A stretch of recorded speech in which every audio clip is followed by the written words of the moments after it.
Vous êtes-vous déjà demandé qui régnait véritablement sur la Terre avant nous? Attention, divulgation, ce n'était pas Homo sapiens.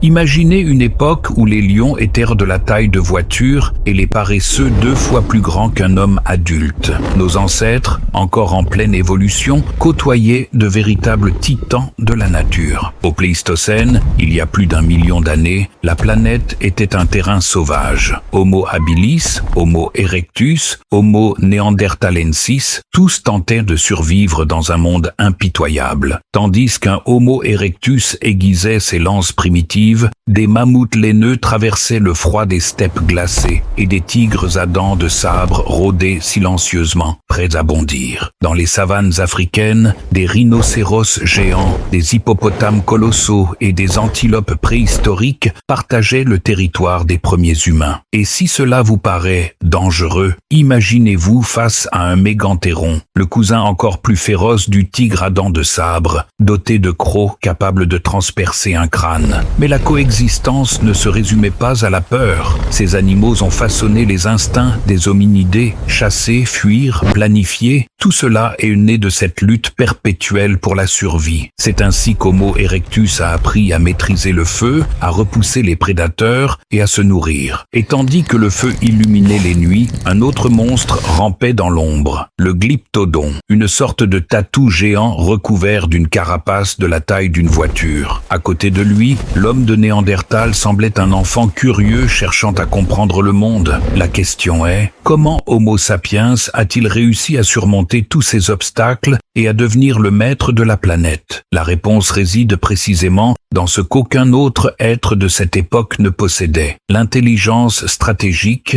et l'unité sociale. Tandis que les géants s'appuyaient sur la force, les sapiens s'appuyaient sur l'intelligence. Et c'est ainsi que prit fin l'ère des titans et que commença la suprématie humaine. Ce voyage dans le passé vous a-t-il plu? Alors, dites-nous en commentaire, laquelle de ces créatures aviez-vous déjà entendu parler? N'oubliez pas de liker, partager et vous abonner. L'histoire de la Terre est bien plus que des fossiles et de la poussière. C'est l'origine de ce que nous sommes. Si vous souhaitez comprendre comment l'humanité a traversé le temps et est devenue ce qu'elle est aujourd'hui, rendez-vous sur la chaîne Beyond the End et découvrez en détail les secrets de la préhistoire et de l'évolution humaine. Chaque vidéo est un voyage à travers le temps et la prochaine pourrait bien changer votre vision du passé.